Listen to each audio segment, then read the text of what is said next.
Hello student, welcome to my YouTube channel AKMT course. आज मैं class 9 का chapter 9 areas of parallelogram and triangles का exercise 9.3 का question number 6 बताने जा रहा हूँ। क्वेश्चन नंबर 6 है, यहाँ पास मैंने गलती 16 लिख दिया। क्वेश्चन नंबर 6 है, बोला है कि डायगोनल AC एंड BD। ठीक, यहाँ पास सबसे पहले जब क्वेश्चन देखेंगे तो वहाँ पास लिखा रहेगा इन द फिगर बिलो, ऐसे कुछ करके लिखा हुआ क्वेश्चन में, तो मैंने उसको काट दिया है, डायरेक्ट डायगोनल से स्टार्ट किया है। तो बोला है कि diagonal AC and BD of a quadrilateral ABCD intersect at O। ठीक, यहाँ पास देख सकते हैं ये कोई फिगर है ABCD करके, जो कि 4 साइड है, तो क्या हुआ, क्वाड्रिलेटरल हुआ। ठीक, यहाँ पास दिखाया है कि जो ABCD है एक प्रकार का क्वाड्रिलेटरल है। उस क्वाड्रिलेटरल में जो हमारा AC और BD डायगोनल है वो इंटरसेक्ट कर रहे हैं, मतलब एक दूसरे से कट मर रहे हैं वो पॉइंट पर। ठीक, सच डैट मतलब कुछ इस प्रकार से कि OB is equal to OD। जितना भैया तू OB है ना उतना ही OD है। ठीक, मतलब OB जितना है उतना OD है। ठीक, और इफ यदि AB इक्वल टू CD, ठीक, इफ, और उसके बाद और दे दिया है कि देखिए एक तो ये वाला साइड कटवे किया, उसके बाद जितना ये साइड है ना AB उतना हमारा ये भी दे दिया है CD भी। ठीक, ये भी गिवन दे दिया है। तो देन शो डाइट करना है, हमको शो करना है कि एरिया ऑफ DOC, ठीक, triangle, area of DOC triangle is equal to area of AOB triangle. ठीक, मतलब ये वाला जो ट्रायंगल का एरिया है इस ट्रायंगल के एरिया के साथ इक्वल प्रूव करना है। ठीक, उसके बोला है कि एरिया ऑफ DCB ट्रायंगल, ठीक, DCB ट्रायंगल देख सकते हैं कि DCB ट्रायंगल ये वाला है। ठीक, तो ये वाला जो DCB ट्रायंगल है इसका एरिया किसके साथ इक्वल करना है, ACB ट्रायंगल के साथ। ये भी हमको प्रूव करना है कि ACB वाला जो ट्रायंगल है उसका एरिया भी इक्वल होना चाहिए। ठीक, तीसरा हमें प्रूव करना है कि जो हमारा DA है, ये वाला जो DA वो पैरेलल है पहले किससे, CB से।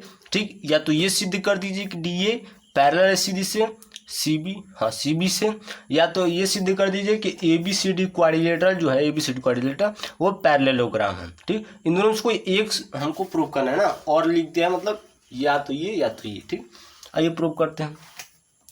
सबसे पहले गिवन डाटा लिखेंगे, यहाँ पास गिवन में कुछ खास तो नहीं दिया है लेकिन लिखना तो पड़ेगा हमको। गिवन में हमको दिया है कि OB equal to OD and AB equal to CD। ठीक, यहाँ पास देख सकते हैं कि AB जितना है उतना हमारा ये CD भी है। ठीक, ये हमको बस इतना ही गिवन दिया है इस क्वाड्रिलेटरल में। अब हमको जो प्रूव करना है, टू प्रूव में हम सबसे पहले लेते हैं area of DOC triangle is equal to area of AOB triangle. ठीक, ये वाला जो ट्रायंगल है DOC ट्रायंगल, ये वाला ट्रायंगल, और AOB है ना, AOB ट्रायंगल। ठीक है ना, ये दोनों ट्रायंगल को हमको इक्वल प्रूव करना है एरिया में। ठीक, आइए प्रूव करते हैं। तो प्रूफ करने से पहले मेरे हिसाब से कुछ कंस्ट्रक्शन का भी काम कर लेना चाहिए। कंस्ट्रक्शन चाहिए, उसको भी कर लेते हैं। तो कंस्ट्रक्शन हम कुछ नहीं करेंगे, हम क्या करेंगे कि इस AC पर, ठीक है ना, इस D पॉइंट से आप जब क्वेश्चन पढ़ रहे होंगे या आपके बुक में क्वेश्चन दिया होगा तो वहाँ पर शायद मेरे हिसाब से हिंट में कुछ लिखा रहा है कि D और B से परपेंडिकुलर डालिए इस AC पर। पता नहीं, मेरे को अभी एग्जैक्ट याद नहीं आ रहा है। ठीक, तो वहाँ पास कुछ ऐसे लिखा रहा। ठीक, तो यहाँ पास हम क्या करेंगे कि इस AC पर ये इस D पॉइंट से परपेंडिकुलर डालेंगे। मतलब देखिए कैसे डालते हैं, डॉटर लाइन से आपको डाल सकते हैं, जैसे भी डालना है। ठीक, ये हमारा ये परपेंडिकुलर मतलब दोनों तरफ 90 डिग्री हो जाएगा। ठीक, ये हमारा जो पॉइंट बनेगा N हो जाएगा। ठीक, और B से डालिए इधर, तो ये हमारा M। ठीक, देख लीजिए दोनों तरफ 90 डिग्री हो गया, ये हमारा परपेंडिकुलर हुआ। ठीक, परपेंडिकुलर हमको इतना ही बस करना है कंस्ट्रक्शन में कि draw DN perpendicular to AC and also BM perpendicular, ये BM टू AC। ठीक, इस AC पर डालना है परपेंडिकुलर। चलिए अब हमको प्रूफ करना है। फिगर में एक बार ध्यान से देख लीजिए हम क्या करने वाले हैं। ध्यान से हमारा प्रूफमेंट स्टार्ट हो रहा है। ठीक, अगर मैं अब देखिए, अब डायरेक्ट अगर देखा जाए यहाँ से कि DOC ठीक और AOB, अब इन दोनों ट्रायंगल को ना ही कुछ दिया है हमको डायरेक्ट, तो हम उसको एरिया में इक्वल तो प्रूव नहीं कर सकते। हमको क्या करना पड़ेगा, छोटा छोटा, देखिए छोटा छोटा में, जैसे छोटा छोटा मतलब जैसे ये छोटा ट्रायंगल हुआ और ये छोटा ट्रायंगल हुआ, इन दोनों को पहले कॉन्ग्रुएंट प्रूव करना पड़ेगा एरिया में, यानी इक्वल प्रूव करना पड़ेगा, ठीक है ना। जब दो ट्रायंगल कॉन्ग्रुएंट होते हैं ना तो उनका एरिया भी इक्वल हो जाता है, ये कॉन्सेप्ट याद रखिएगा, ठीक। तो चलिए, तो यहाँ पास से पहले ये दोनों को इक्वल करेंगे, उसके बाद इन दोनों ट्रायंगल को इक्वल करेंगे, ठीक है ना। DCN और ABM को हम इक्वल करेंगे। उसके बाद क्या करेंगे, इन दोनों ट्रायंगल को अगर जोड़ देंगे तो नहीं हो जाएगा, हमारा हो जाएगा, ठीक। तो हमारा पहला कॉन्सेप्ट है कि देखा जाए तो इन triangle DON DON DON, triangle DON and BOM BOM, ठीक। Triangle DON and BOM, triangles DON and BOM में देखा जाए वी हैव, अब देख सकते हैं कि मैं किसकी बात कर रहे हैं। डॉन मतलब DON वाला ये जो ट्रायंगल है ये वाला डॉन, और BOM ये वाला ट्रायंगल, ठीक है ना। इन दोनों ट्रायंगल में अगर मैं बात करूं, सबसे पहले एंगल N और एंगल M 90 डिग्री है, पहला पॉइंट। इधर का एंगल O और इधर का एंगल O वर्टिकली अपोजिट से एंगल हुआ, इक्वल हुआ, और OD इक्वल टू OB हमको यहाँ पास गिवन में दिया ही है, तो ये हमारा कॉन्ग्रुएंट प्रूव हो जाएगा, ठीक। चलिए, सबसे पहले angle N equal to angle M यहाँ पास लिखिए, इक्वल टू एंगल M, कैसे इक्वल हो, 90 डिग्री है दोनों में, ठीक। उसके बाद angle O equal to angle O, ठीक है। मैं पूरा नहीं लिख रहा हूँ, सिर्फ आपको समझाने का। यहाँ पास क्या लिखिएगा, DON, यहाँ पास BOM लिख दीजिएगा, ठीक। ये भी हमारा इक्वल हो जाएगा, कैसे हो जाएगा, वर्टिकली अपोजिट एंगल है ना, हाँ वर्टिकली अपोजिट एंगल से हमारे इक्वल हो जाएगा, ठीक है ना।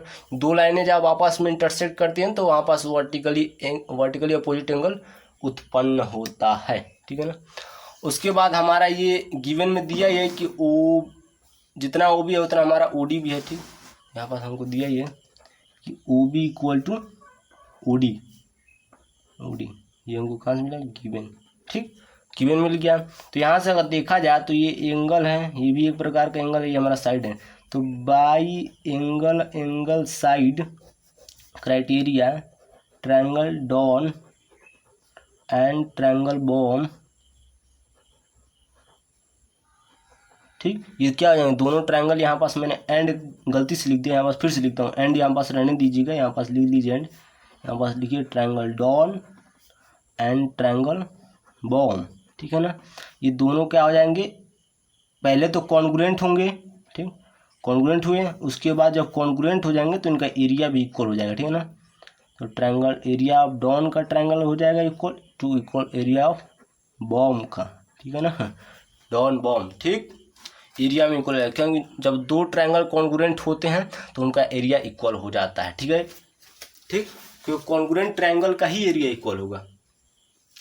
अब अगर देखा जाए अगर एक नज़रिए से, तो जैसे हमने इस दोनों ट्रायंगल को कॉन्ग्रुएंट प्रूव किया है वैसे हम इन दोनों को भी कर सकते हैं। भाई बार बार एक ही चीज़ को काहे हम दोहराएं, हमारे पास इतना वक्त तो है नहीं, एग्जाम में अगर बैठे हैं एक ही चीज़ को हम बार बार ट्रायंगले प्रूव करते हैं तो हमारे पास तो वक्त ही नहीं बचेगा, टाइम ही नहीं बचेगा कि पूरा क्वेश्चन सॉल्व कर पाएँ।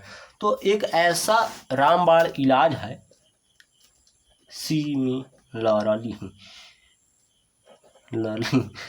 सिमिलरली आप लिख दीजिए, सिमिलरली शब्द बहुत अच्छा चीज़ है, इसका यूज करके आप बता दीजिएगा कि जैसे हमने इन दोनों को कॉन्ग्रुएंट प्रूव किया था वैसे ही हम इस DCN और इसको BAM, ठीक, DCN और BAM, ठीक, इन दोनों ट्रायंगल को भी हम कॉन्ग्रुएंट प्रूव कर सकते हैं, ठीक, एरिया में ना। पहले तो कॉन्ग्रुएंट प्रूव होगा, उसके बाद एरिया इक्वल हो जाएगा। तो मैं डायरेक्ट यहाँ पास एरिया लिख देता हूँ, similarly area of DCN is equal to area of BAM, ठीक, दोनों इक्वल हो जाएगा। सिमिलरली शब्द का लिख लीजिए क्योंकि बार बार हम कॉन्ग्रुएंट प्रूफ कर नहीं सकते, ये क्वेश्चन काफ़ी लंबा है, बहुत ही ज़्यादा लंबा है, मैं इसको बहुत ज़्यादा शॉर्ट करके समझा रहा हूँ, ठीक है ना।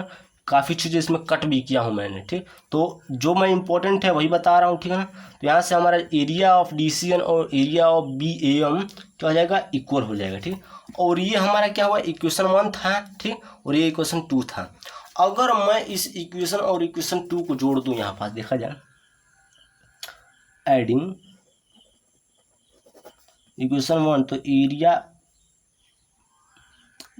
Of DON plus area of DCN is equal to area of BOM is equal to, equal मैं बार बार बोल रहा हूँ, यहाँ पास क्या हो जाएगा, बाम, ठीक है ना, बाम, ठीक है ना। इन दोनों को देखिए, BOM BAM, ठीक। अब डॉन और DCN को अगर जोड़े हम, ये डॉन, ये वाला ट्रायंगल डॉन है, और ये वाला ट्रायंगल क्या है, ये वाला ट्रायंगल हमारा डॉन है, और ये वाला ट्रायंगल हमारा DCN है। तो इन दोनों को जोड़ दिया जाए तो क्या बनेगा भाई, इन दोनों को जोड़ेगा तो क्या बनेगा, DOC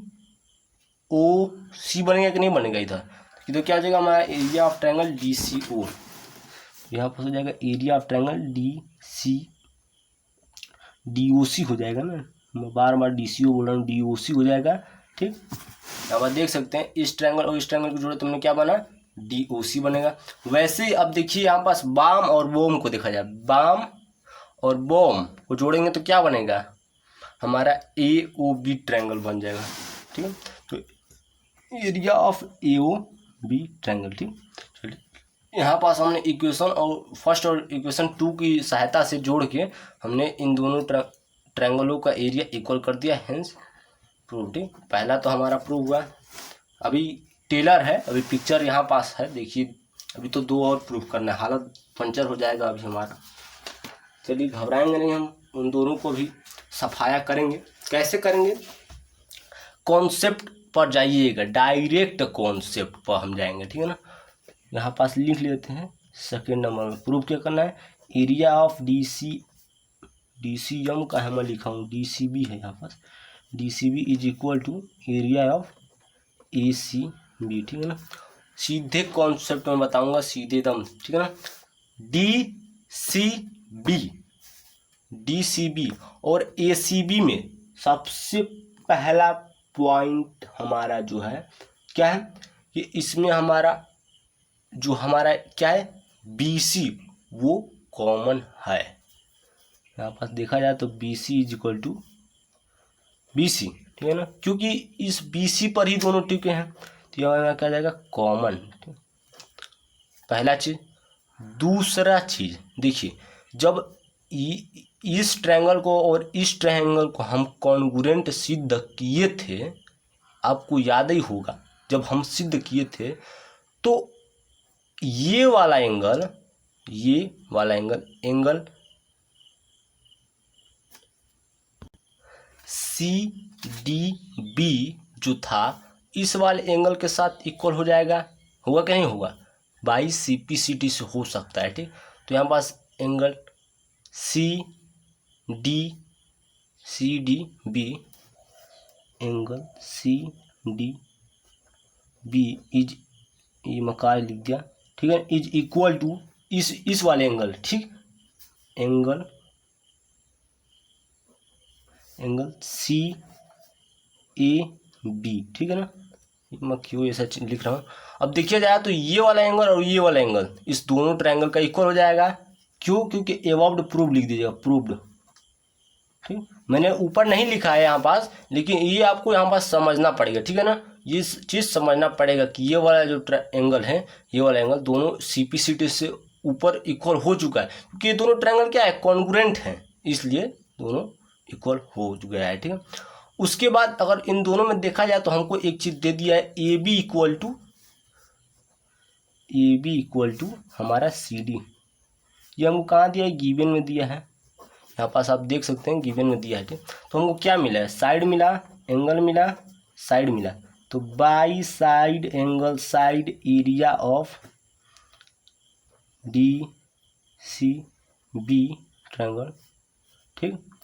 पहले कॉन्ग्रुएंट प्रूव करना था हमको, लेकिन हम क्या करें, हम सबसे पहले यहाँ पास ट्रायंगल लिख दीजिए। पहले यहाँ पास जो ट्रायंगल हमारा है कॉन्ग्रुएंट प्रूव कर लेते हैं, उसके बाद लिखेंगे यहाँ पास ट्रायंगल ACB, ठीक है ना। साइड एंगल, साइड से हमारा दोनों ट्रायंगल कॉन्ग्रुएंट हुआ, कॉन्ग्रुएंट जब हो गया तो एरिया हमारा अपने आप ही इक्वल हो जाएगा, ठीक है ना, इसमें कोई दिक्कत नहीं है। यहाँ से हमारा एरिया भी इक्वल हो जाएगा, ठीक, क्योंकि दो कॉन्ग्रुएंट ट्रायंगल का दोनों एरिया इक्वल होता है, मतलब दोनों ट्रायंगल का एरिया इक्वल होता है, ACB, ठीक। ये हमारा इक्वल हुआ DCB, यहाँ पास ACB, ठीक है ना, ये हम दोनों ट्रायंगल का एरिया इक्वल हुआ, हेंस प्रूव्ड, ठीक। मतलब DCB वाला देख सकते हैं यहाँ पास, DCB वाला और ACB वाला दोनों ट्रायंगल का एरिया यहाँ पास इक्वल हो गया। अब नेक्स्ट नंबर में हमको क्या करो, इसको एक बार स्क्रीनशॉट ले लीजिए, क्योंकि मैं इसको उल्टा कर देने वाला हूँ, ठीक है ना। अब देखिए, अब ये बोला है कि DA को CB से पैरेलल कर दीजिए, इस DA को इस CB से पैरेलल कर दीजिए। आइए करते हैं आइए। तो थर्ड नंबर का हमारा जो कंडीशन है, बोला है कि DA जो है वो पैरेलल होना चाहिए CB से, ठीक। चलिए, या तो पैरेललोग्राम, तो हम क्या करेंगे कि पैरेलल ना करके, पैरेलल में क्या कि बहुत ही ज़्यादा अल्टरनेट इंटीरियर एंगल दौड़ाना पड़ता है, अलग ही दिमाग खराब होता है, ठीक। तो इसको पैरेलल ना प्रूव करके अगर हम पैरेललोग्राम प्रूव कर दे तो ABCD इज अ पैरेललोग्राम, इसको प्रूव कर देते हैं, क्योंकि दोनों में से कोई एक ही करना है, और ABCD इज अ पैरेललोग्राम, ठीक है ना। तो हम ABCD को पैरेललोग्राम प्रूव करते हैं, ठीक। अगर मैं बात करूं कि इस वाले ट्रायंगल को मैं कॉन्ग्रुएंट प्रूव कर चुका हूं कि area of DOC triangle is equal to area of AOB triangle, आप यकीन करेंगे एबव प्रूव्ड। पहले मैं तो इसी को प्रूव किया था, DOC ट्रायंगल और AOB ट्रायंगल, तो उसमें का सबसे पहले देखा जाए तो इसमें हमको OB जो था, ये बात समझिएगा, OD यहाँ पास गिवन में लिखा है कि OD इक्वल टू OB, ठीक है कि नहीं है, ठीक, पहला पॉइंट। अब ये तो हमको गिवन में दिया है, और जब कॉन्ग्रुएंट पहले प्रूव किए थे तो ये वाला जो साइड, इस साइड के इक्वल नहीं होगा CPCT से, ठीक। तो यहाँ से हमारा जो OC भी था वो किससे इक्वल हो जाता, OC किससे जाता, OA से इक्वल हो जाता, इक्वल हो जाता, कैसे हो जाता, CPCT से। ये हमको कहाँ से मिला, गिवन से मिला है, ठीक। ये भी CPCT से कर सकते थे, लेकिन इसका हमने गिवन में यूज किया था, CPCT से जरूरत किसकी पड़ी, इसकी पड़ी, ठीक है ना। अब ये दोनों हमको कॉन्सेप्ट मिल गया। अब आपको मेन कॉन्सेप्ट बताता हूँ। जब आप चैप्टर 8 पढ़ रहे थे, ठीक है ना, चैप्टर 8 उसमें एक थ्योरम था, आप नहीं पढ़े हुए तो मैं बता देता हूँ, 8.7 थ्योरम, ठीक है ना, 8.7 थ्योरम, ठीक है ना। वो बोला था थ्योरम कि अगर कोई क्वाड्रिलेटरल का, जैसे आप देख सकते हैं ABCD का, डायगोनल्स आपस में बाइसेक्ट करते हैं, यहाँ पर देख सकते हैं कि डायगोनल्स जो है आपस में क्या बाइसेक्ट कर रहे हैं, ठीक। अगर डायगोनल्स बाइसेक्ट करते हैं तो वो क्वाड्रिलेटर पैरेललोग्राम होगा, ठीक है ना। तो बाई थ्योरम 8.7 हमारा ABCD इज पैरेललोग्राम, ठीक है ना। अब एग्जाम में तो ऐसे तो नहीं लिख सकते बाई थ्योरम 8.7, तो हम पास लिख दीजिएगा, इफ एनी क्वाड्रिलेटरल, एक मिनट में ये बोलिएगा, लिख लीजिएगा, if the diagonals of a quadrilateral bisect each other than it is a parallelogram, ठीक है ना। ये इस चीज़ को आप लिख लीजिएगा, बस खेल खत्म, यहीं तक हमारा प्रूव करना था। तो यहाँ से हमारा ABCD जो था क्या हो जाएगा, पैरेललोग्राम हो जाएगा, बस से हमको प्रूव करना था। और जब पैरेललोग्राम हो ही गया है तो यहाँ पास आप क्या लिख सकते हैं कि DA equal parallel to CB, ठीक, ये भी आप कर सकते हैं, क्योंकि pair of opposite sides are parallel and equal in a parallelogram, ठीक है। तो इसका स्क्रीनशॉट लेना चाहे तो ले सकते हैं, इसका भी स्क्रीनशॉट लेना चाहे तो ले सकते हैं, और ये सब तो है ही है। वीडियो अच्छा लगे तो हमारे चैनल AKMT कोर्स को सब्सक्राइब कीजिएगा, एक लाइक कीजिएगा, हमको सपोर्ट कीजिएगा। जय हिंद, जय भारत।